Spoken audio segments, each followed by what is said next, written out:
Hi, everyone, and thank you for joining the Blue Agility Agile Empowered webinar series. We're going to go ahead and get started.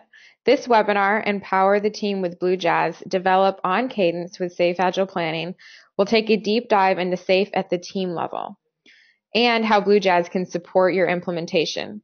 Just a reminder that this is part 2 to a 4-part webinar series. My name is Ashley Bailey, Director of Marketing and Communications. And here with me today are your presenters, Tom Sylvester and Rob Farris, also from Blue Agility, who will walk you through the key concepts, ceremonies, and artifacts in the SAFe at the team level within the enterprise adoption. Before we get started, there are a few things that I would like to note. To avoid background noise, we do have all attendees on mute for the duration of the webinar. But that doesn't mean that we don't want to hear from you, so please enter your questions and comments using the chat functionality. Also, throughout the webinar, Tom and Rob will answer questions both live and via the chat screen. We will also make use of some polls, so please answer these poll questions so that we have an accurate representation of the audience. This webinar is being recorded, and the link to the replay will be made available to you within 24 hours.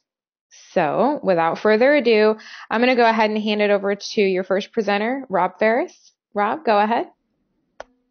Thank you, Ashley. Can everybody hear me okay, Ashley? Sounding good, Rob. Okay, just want to double check. Okay, this afternoon we're going to go through a brief overview of what does it mean to develop on Cadence, and about the SAFe level, team level framework, and what does that mean. We're also going to talk today about minimizing the productivity dip through adoption and how to achieve peak performance within the teams. And then we're going to take a look at reducing the training costs using a product called bluejazz, and we'll follow up some questions and answers.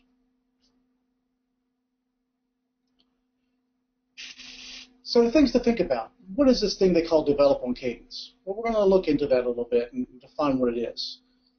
It can be confusing at times because the word develop on Cadence, what is Cadence and how is that defined? And how can technology support frameworks and processes that we perform? How do we do that, minimize the productivity dip when we adopt new tools? Tool adoption is always a big paradigm shift in some organizations, and it means taking a hit sometimes in productivity. So how do we minimize that? How do we also look at the teams at their peak performance levels and reduce training costs? I found a couple interesting quotes out there. I pulled some of these from the Scaled Agile Framework website, but I think this falls wonderful into thinking about what a team is. Nothing truly beats an agile team. If they're running along and going well, really nothing beats an agile team. It's enthusiastic, they're successful. In some ways, it's very viral of how they execute things.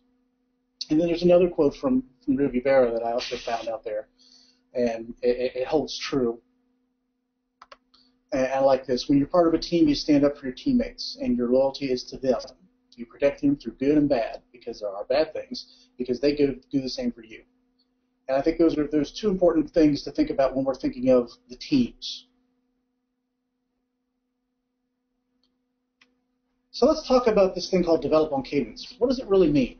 Well, what is really Cadence? Cadence and synchronization, there are two things that go hand in hand together when we're thinking about this thing called develop on Cadence. So Cadence and synchronization, we're going to define those inside of what I'm calling a time box. We'll later define what a time box is in some of the SAFe terms, but really is working within a group for planning, execution, and delivery things within that time box, and making sure we're scaling that across teams and up to the program or a higher level of abstraction. So we're trying to make things that are routine, the planning aspects of things, whether we're trying to plan out development efforts, whether we're trying to plan out a release, trying to plan out a system integration, we're trying to find the right resources, aligning work to the teams. All those things kind of fall into that time box planning, execution, and delivery cadence that we'll execute throughout a team.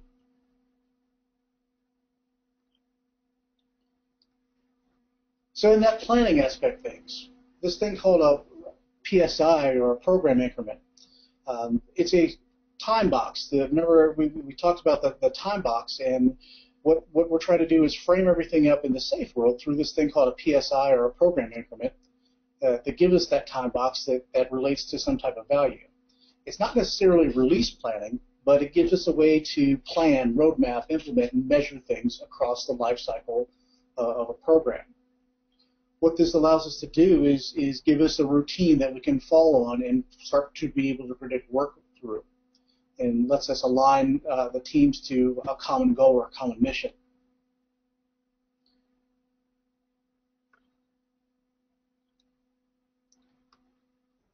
So the planning happens at multiple levels. I mentioned when we're going through this planning cycle inside of our time box, there are a couple levels. The reason I'm mixing in, talking a little bit about the program level of SAFe today, is because the program and team are kind of more blended than some of the charts and things we've seen out there kind of lead us to believe.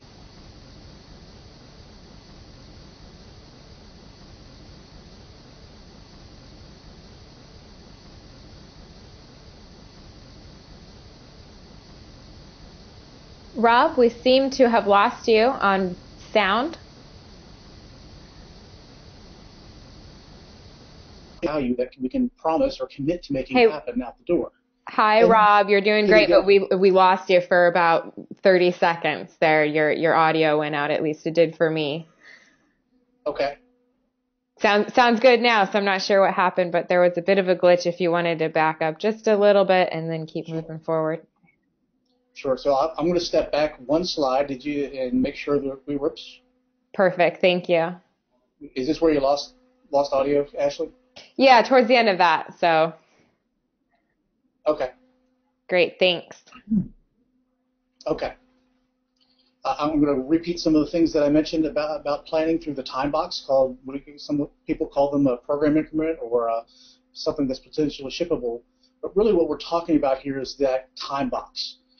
When you boil down to it, the fundamental thing that we're trying to plan for and frame our work to execute within is this thing called a program increment, or a potentially shippable increment.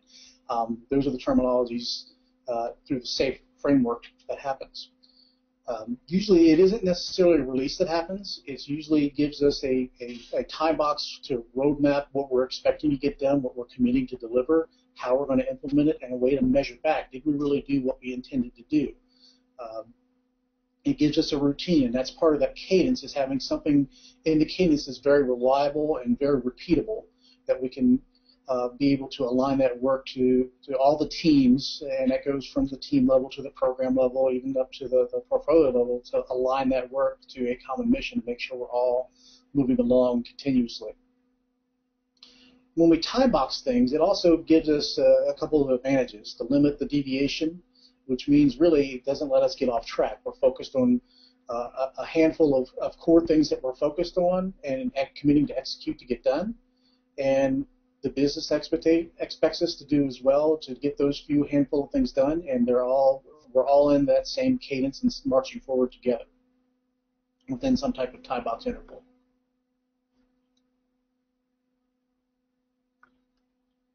All right. When we do the planning, I mentioned that I'm mixing the program and the team levels together a little bit here, because we're talking about this cadence that we're going through. Well, this cadence spans through a lot of different intervals.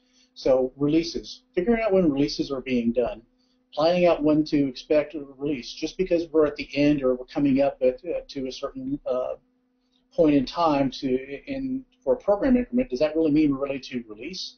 Well, sometimes maybe, sometimes not, but there's a difference between what we're doing for a release plan versus what we're trying to commit to for a program increment versus what we're trying to get done for a sprint.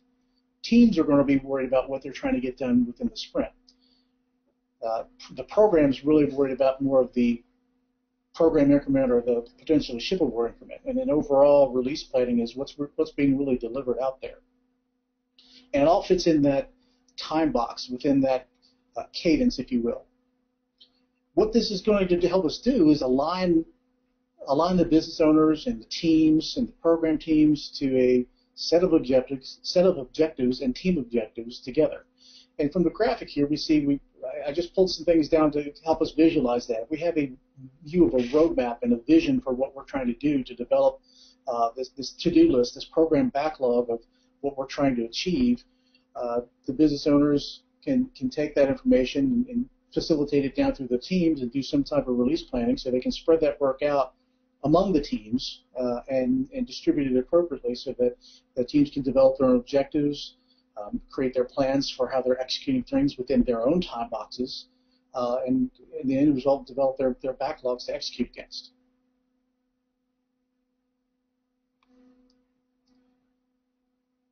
Let's look at the team level and really define what the team is at a very, very basic level. At the team level, they're nothing more than agile teams, and they're self-organizing, self-managed teams that they form or execute this define, build, test that have clearly defined roles, at least of a Scrum Master and a Product Owner. They use Scrum XP as a project management framework for their practices, for their development activities, and the goal is for them to deliver fully tested something of valuable, usually software increments, in this iteration or a sprint, which is every couple of weeks.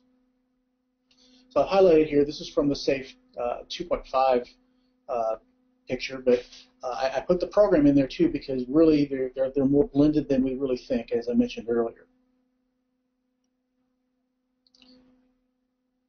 So this thing called Scrum, how does the team execute through this? Well, the team itself, think of a team and think of multiple teams working within the same effort.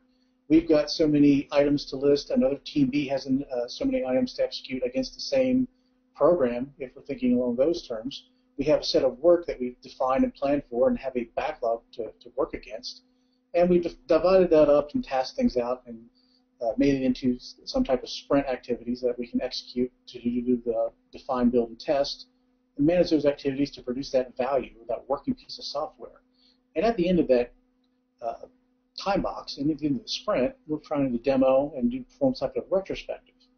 So we're really using a lot of Scrum practices or extreme programming practices to manage those development efforts so that we can get a lot of smaller pieces of work done that are more valuable faster is the ultimate goal. What makes up the team? Normally, the team is made up of 7 plus or minus a couple people. They have different specialties. We can pull people in if we need to for part of a sprint if we need a specialty. We usually let everybody park their job title at the door, and sometimes that's a big impact to people is leaving that job title parked at the door. Everybody works on the team. Everybody can participate. Everybody has ownership of how successful we are, or if we fail, we own the failure as well. Everybody participates, everyone contributes, everyone has background, experiences, knowledge from different domains, different lifetimes, if you will. They can all bring that to the table and really contribute and make it a very powerful thing, a part of this Agile team. The biggest thing to take away from being part of the Agile team is the collaboration aspect. Being able to not throw things over the wall or send an email about a problem that we've discovered with a piece of code. Being able to maybe pair a program and turn to your right or turn to your left and work with a QA person or a tester and a developer and a business analyst to work out an issue that you found is pretty powerful, and sometimes you can discover things from that collaboration, other stories, other features, if you will. There's a lot of things that happen within that collaboration.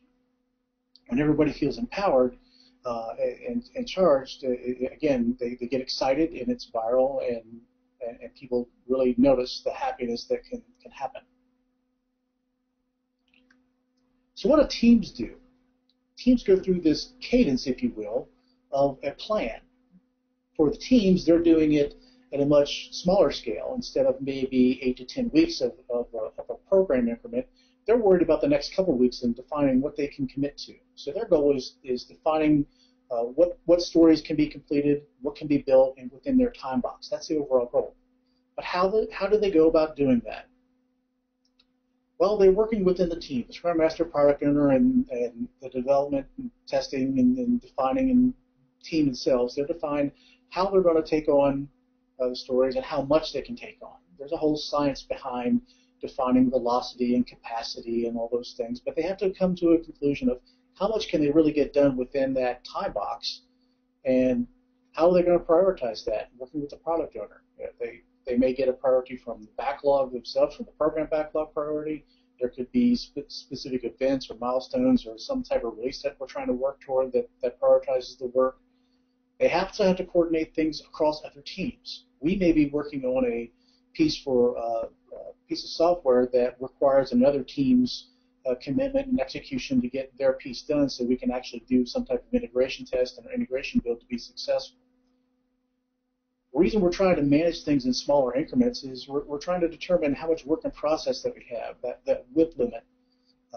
Too much WIP is a bad thing. If we're standing in line and trying to wait for something to happen, everybody's standing in line, and the filter mechanism isn't really working well, and we become overwhelmed very easily.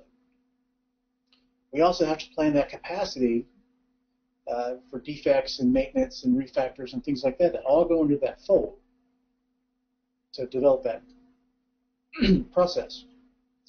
At the end, we're trying to determine some type of backlog for what we're going to commit to within that time box. And at the end of everything, we're committing to that specific value, and the business is also aware of the commitment and trying to leave the priorities unchanged. There's nothing like scope creep that happens in a traditional environment when work is happening and someone changes direction, and you have to reverse everything that's been worked on. It's a painful experience to go through.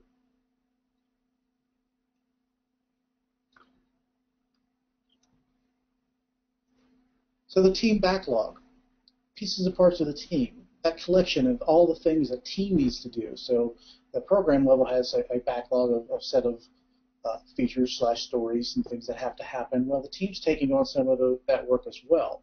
It's everything that we're doing. It has to have it in the list. If it doesn't make the list, it probably won't get done. Even if it's something that we might need to do, it needs to be on the list because we have to represent it somehow. It's not necessarily a commitment. It's something that has to make the list. We can estimate these things as well. They don't necessarily, estimating doesn't mean a time commitment, but it's the level of effort. In some ways, you're trying to t-shirt size. There's all kinds of methods and mechanisms we can use to manage and estimate the level of effort and what has to be done to execute against the backlog of items. Who owns this thing? Well, usually it's the product owner.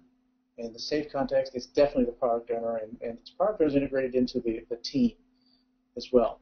So what this benefit this gives us is team members can be working against an item on the backlog. They can go to the product owner with questions right then and there, address issues, maybe get a commitment from the product owner to help them move things along, or maybe get a better definition of the actual story or the requirement that's being worked on. So that's tremendously powerful when we're thinking of going through and waiting for the business to get back, or waiting for someone some answer via email, via change ticket, and those type of things. If you can have something more immediate, that's definitely beneficial to the team. It helps you execute against things a lot quicker and deliver things much sooner.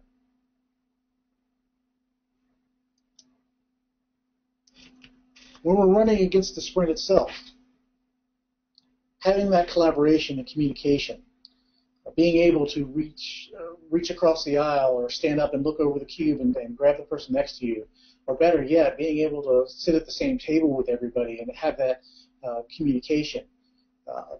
There's a fallacy out there that just because you're doing some agile practice, whether it be SAFe or any of the agile practices, that you're not doing this documentation, and that's totally a fallacy. You're trying to minimize and only do what you have to do. And you're trying to be collaborative enough where we're not spending time working through tools or working through processes that really don't add any value. We have a way to sync up with everybody. It's not a status meeting, but it's just a sync point to say, what am I doing? What have I been doing yesterday? What's really blocking me from getting anything done? And that's really, we call that a stand-up or some type of synchronization. And there's daily scrums. We're trying to define, build, and test through the story serially. Trying to work through a story, get it defined, get it built. Try to do the testing as much as we can and try to prove and close out that story, rather than trying to do all the definition of all the requirements and then waiting to build things and then waiting to test things. And there's different measures of quality we can go through, the teams can go through as well. And there's different methods, such as test-driven development, automated test-driven development as well. The benefits of continuous integration, making sure we have that fast feedback. If something breaks, we need to be able to address that sooner than later. And all these things are different practices, but they're all different mechanisms that we can help improve or increase the quality of development.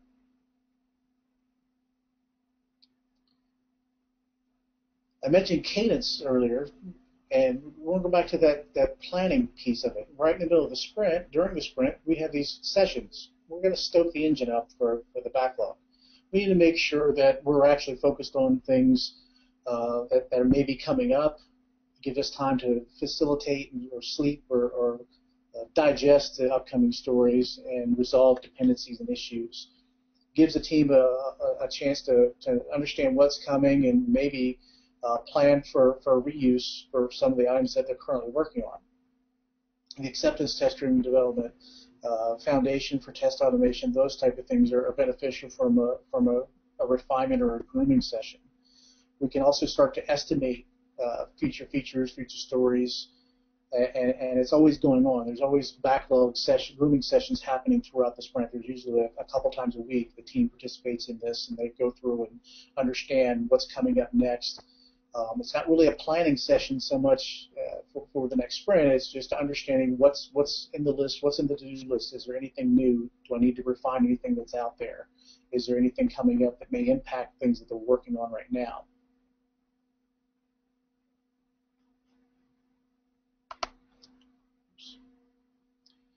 At the end,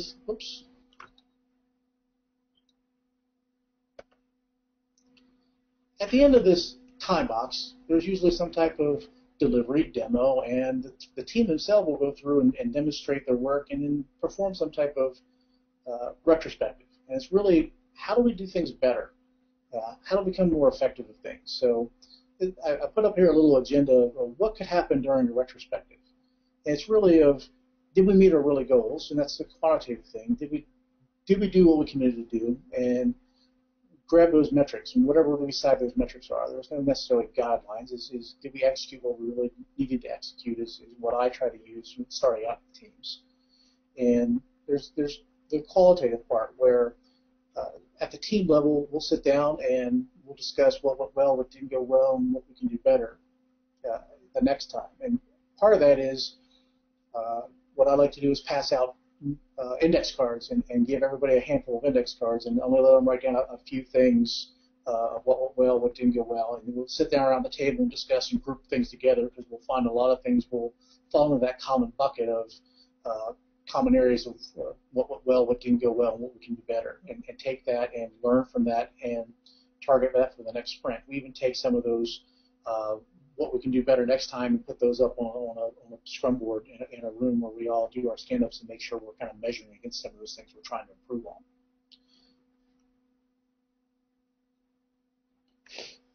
So hey, Rob?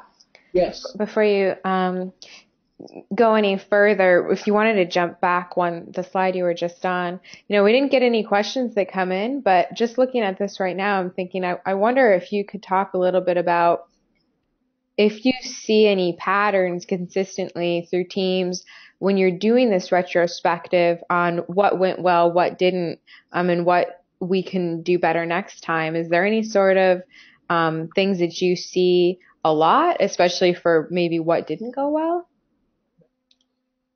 Most times, and that's a good point, Ashley. Most times people will be very critical of themselves. We're all our own worst critic when it comes to what didn't go well. Everybody can really pull up a big list of what didn't go well and versus what went well sometimes. If teams that are starting out sometimes it's very easy to identify what didn't go well, and the list of complaints, it's always easier to be negative than necessarily overly positive with things. But it's hard to pull some of that out. By the practice that I like to use by limiting people to say only put down a couple things that you think went well, a couple things that didn't go well, and then we'll have that discussion. Everybody's in the room teaming together. It facilitates the practice of getting that out there and really focuses their thinking a little bit better of, okay, well, we're not afraid to speak up and champion what we thought really went well. For example, some of the examples of, hey, we're not spending as much time or duration with the meetings. We're not having meetings to beget meetings to beget meetings. We're not getting anywhere with that. Or, hey, I like how we're consistently doing the stand-up for less than 15 minutes. I like how the open collaboration is, those type of things. But the being critical part, sometimes it can be negative and it can turn aggressive. And in practice, we're trying to steer necessarily away from aggression, but be critical thinkers in some ways to get that information out. So those are there's two different things of improving quality versus quantity. Just because we executed everything, it doesn't mean we're happy with everything. Right. So this is Tom. I just want to jump in a couple things on that. So two of the things that I've observed, one tends to be around not understanding what we needed to deliver. So that could be from a business perspective. We really didn't understand what the users needed in, say, that user story. Or a second piece could be from the technical perspective. So maybe we didn't truly understand the design or what some of the technical challenges were going to be, and that causes teams not to be able to complete the stories that they had committed to within the sprint. Second item that comes up on occasion is as we get into these 2-week time boxes and the team gets good, they tend to run into roadblocks from outside the team. So that could be, something with how builds get done, how deploys get done. So in those retrospectives, a lot of it is coming down to first, how can the team get better at actually delivering the stuff they commit to? And then the second piece tends to be looking outward and saying, okay, now that we've kind of got some of our stuff in order, how do we get some of these other teams that we might have dependencies on to be able to support us so that we can meet our sprint goal? Oh, that makes a lot of sense. Thank you, guys. Yep.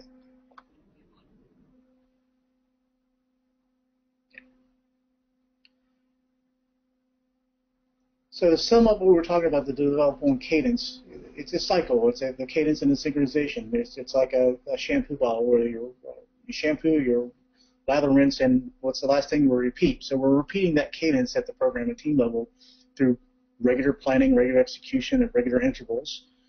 Whether we call them program increments or PSIs, whether we're calling them sprints, we're all fitting things in the time boxes, and we're trying to define those synchronization points.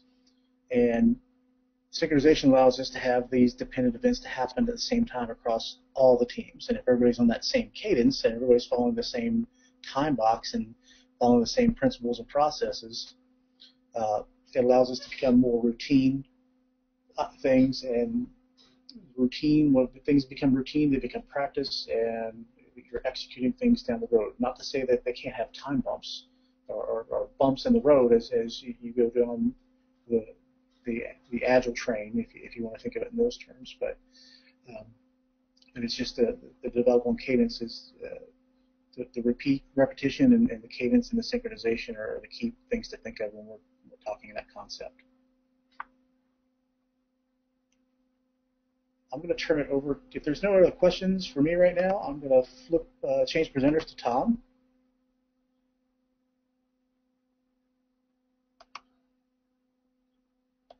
And Tom, you have or should be having the presentation.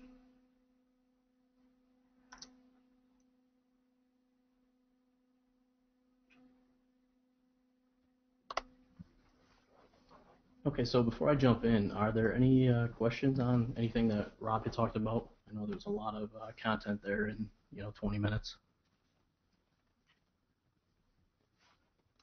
Okay, so to recap kind of where we're at in this webinar series, as Ashley mentioned, we've got 4 parts to this, and if you were on the first series, or on the first webinar, Ken introduced SAFe, and he talked about some of the differences as how SAFe has evolved from 2.5 to the current version of 3. We also had Bobby introduce a product that we utilize when we're out working with clients called bluejazz, which really helps support teams in both the process and the tooling aspect. And now we're actually getting into SAFe and talking about some of the team level activities, how they operate, and how that actually helps teams meet their objectives. So to take a step back before we go too much further in, one of the questions that always comes up, or that we should always be asking ourselves, is why are we making a change? Why are we trying to adopt this new thing called SAFe? Why are we trying to adopt maybe some tooling or different processes? And the reason that we have to ask that question is anytime we have change, we're going to have some resistance and we're going to have some dips in productivity. So it's very important to understand why we want to do it, because we have to recognize that we're going to run into some of that. And if we look at a lot of organizations, the reason that they do it is because they're hoping to be better. That could be either more efficient or happier employees or get to market faster. So there's a lot of reasons, and it's very important to understand why before we get into these changes, because it's not going to be easy, and there's going to be a lot of teaching, training, learning, and adapting that people are going to have to go through as they do that. So our goal is to really create these high-performance teams, and one of the key items with this is that doesn't just happen by chance. So we need to really get in and focus on what are the key aspects we can do to get to those high-performing teams without spending a ton of time on that. So at this point, before we go deeper, I just want to share a poll with you guys just to get a feel for when your organization has implemented a change in the past, whether it be a process or a tool, what is their approach been to training? So if you guys want to take a second and just answer the polling question, we'll see kind of where everyone's at with that.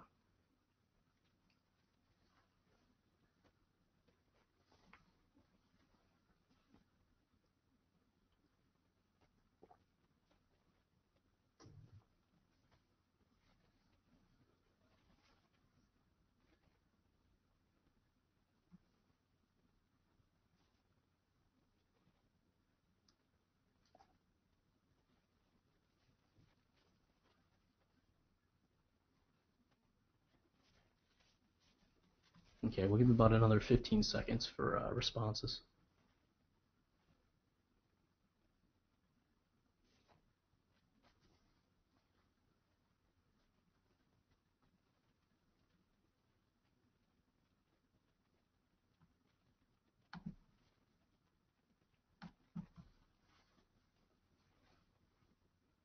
Okay. So as kind of expected, there's a whole variety of different ways that organizations go about implementing training and learning when they implement a change. So we've got a split between sending everyone to training and implementing it right away, as well as sending everyone to training but not being able to implement for a while. And then a split between some of the other items, which are send everyone involved to training and provide support, don't have any formal training, or something else. So it's really not surprising that there's multiple approaches that organizations take to this, because it's not an easy answer.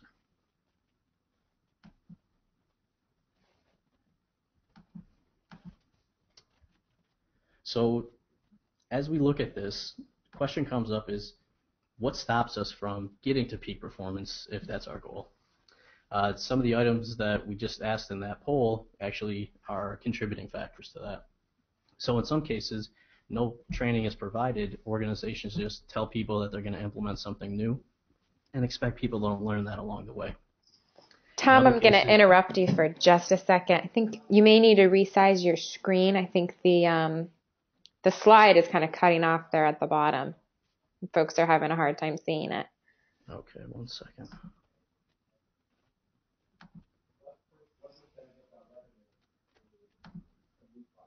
Is that better?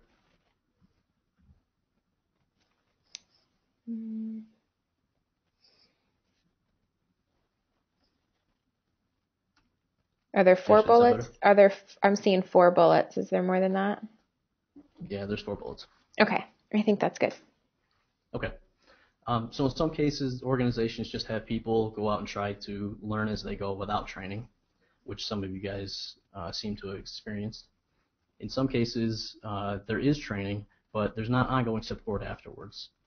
In other cases, the messaging or the guidance or the availability of information may not be available, so people go out and seek information on their own time or on their own way, which may be inconsistent, especially when we're trying to look across teams. And in some cases, organizations will pick a tool and not really understand how to configure it and leverage it to really support the teams and the processes that they're implementing. So some of you guys might be familiar with this model, but it's one of the ways that we look at how much do people actually retain when they hear different ways of learning.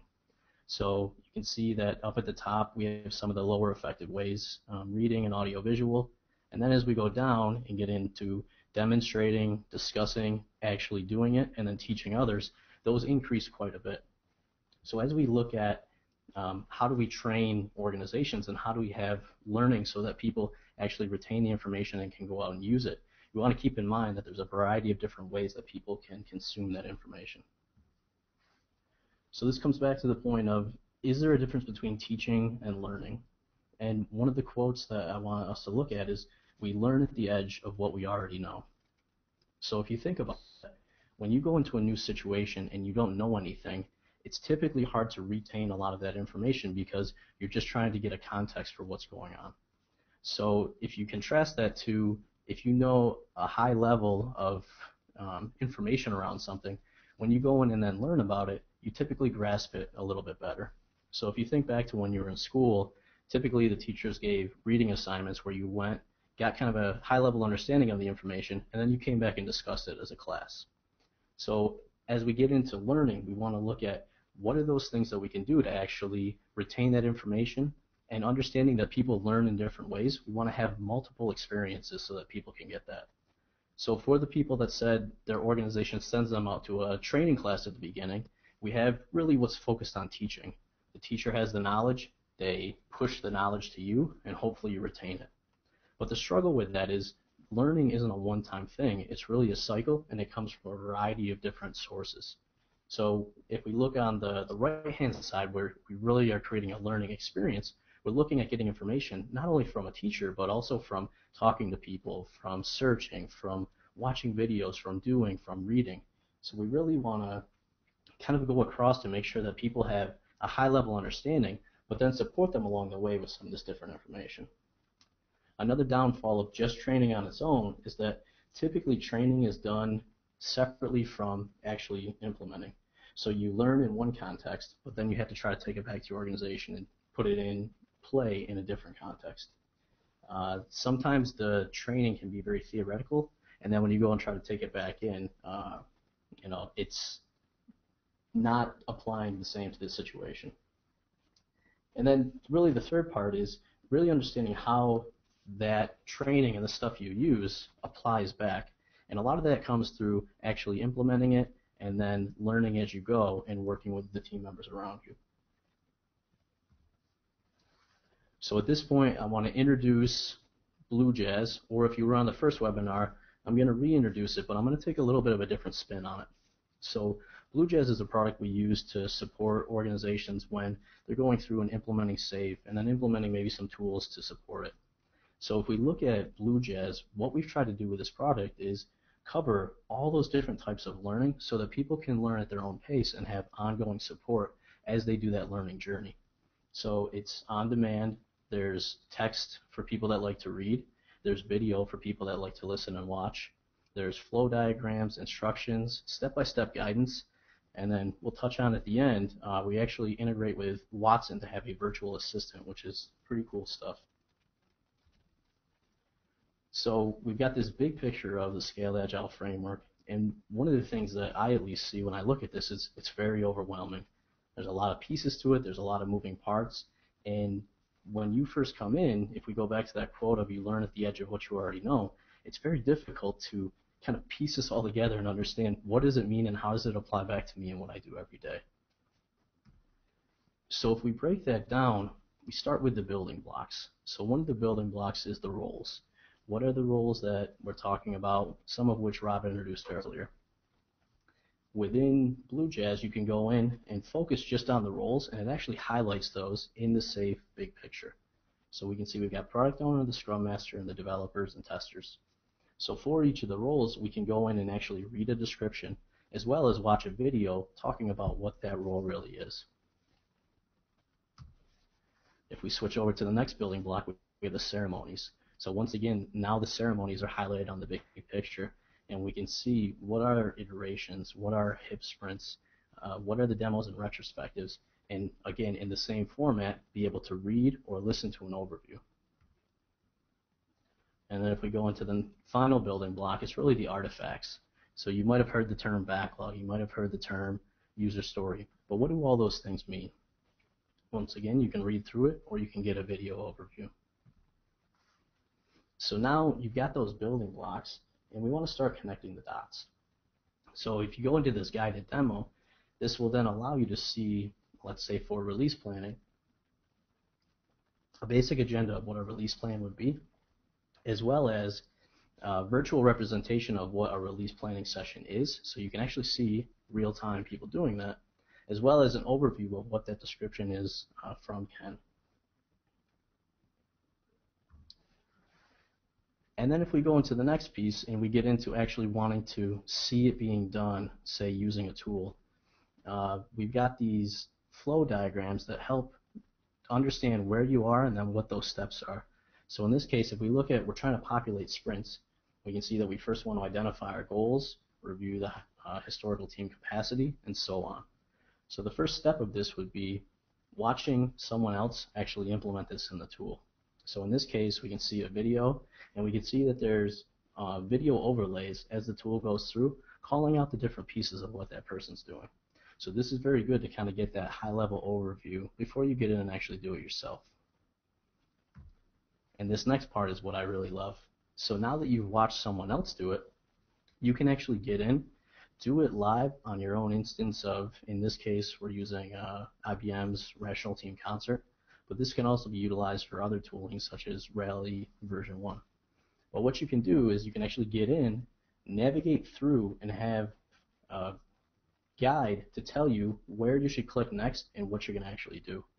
So this is essentially like having a person or a coach with you as you're going through that, telling you what those next steps are without having to, pay to have a coach on site for every single person, as well as having to try to schedule time and get someone to dedicate that to you.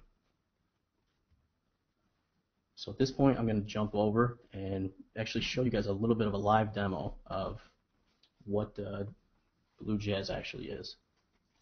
So if we get in here, we see the Scaled Agile Framework big picture. And if we go into, say, this release planning activity, so this is the PI or the PSI that Rob talked about, we can see, just what I had shown. And in this example, if we were to go to click on the team breakouts, we can play this video with Ken walking over and talking about essentially what the team's going to be doing. And we can see the team, how they're set up in the background, and see, some of the materials that they're using. And then as we go through this video, we'll also be able to see how do we actually lay these things out, and what are we trying to do when we're looking at sprints and our velocity and our load. So after we walk through that, now we go down and we see these flow diagrams that I had talked about earlier. And when we go to click on one of these, this is where we can actually watch it or we can actually do it. So in this case, I'll show you how cool it is to actually be able to do this live. So I log into my instance of whatever the tool is. And that's what's great, and what we talked about earlier, when you're training, typically you're training in a different context than you're actually working. What this does is actually overlays on top of whatever tooling you're using to be able to guide you in your real environment, so it's not disconnected. So in this case, I see it first, okay, I need to navigate to the Dev Essentials project area, and I get this little highlighter that shows me that. So now I know I have to open the project dashboard, and then I have to click all dashboards. Now I see that I have to go through and actually click on one of these dashboards. I see I've got to review the program. And what's great and what you guys can see here is this is the live tool. So this is a direct overlay on top of what I'm actually doing. And if I know some of these steps, I can skip ahead. Otherwise, I can just follow through and really get an understanding for what I need to do. And I can go through this as many times as I need to make sure I know what's going on. So like I said, a lot of times when we're trying to get people in, we need to make sure that they have the support they need at the time they need it. So if I was going to be in and trying to do one of these activities, instead of having to wait for something or someone to come over and help me, now I have this on-demand tool that I can go and follow through with.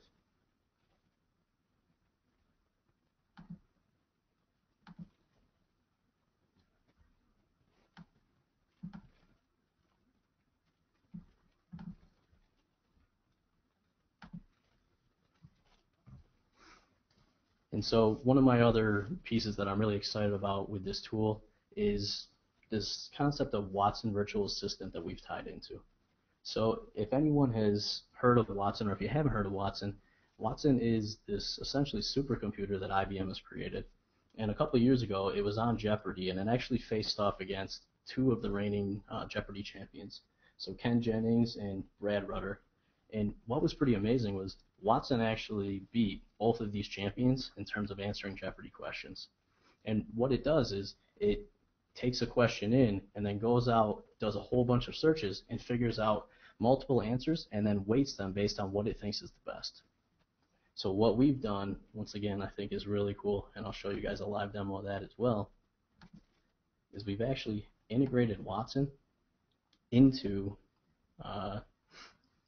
bluejazz. So we've got this little guy down here.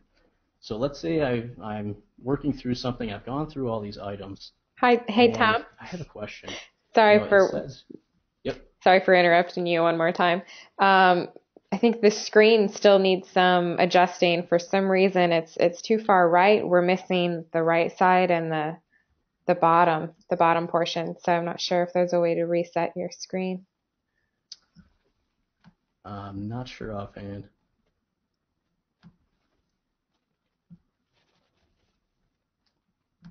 Okay, so let me just continue through, and then hopefully we can send the slides afterwards if people want to actually see some of this information. Sounds good. Thank you.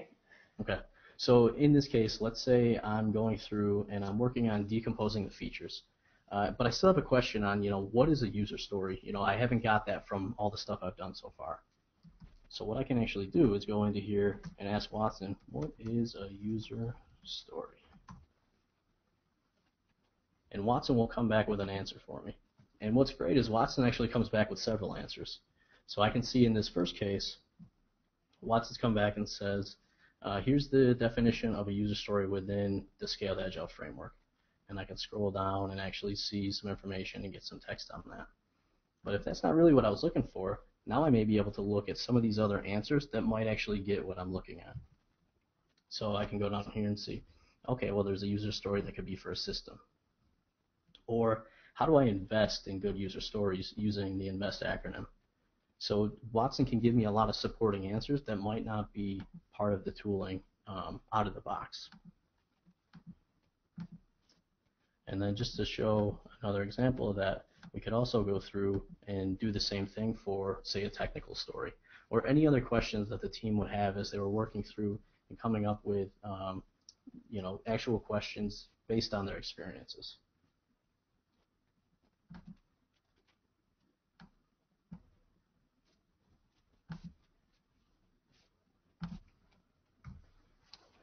So at that point, I'll open it up for questions.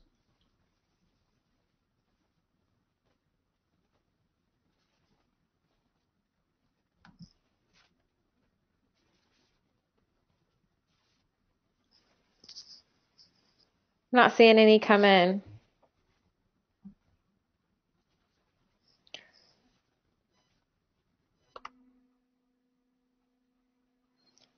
Okay, well, thank you, Rob and Tom, and thank you to all of our attendees.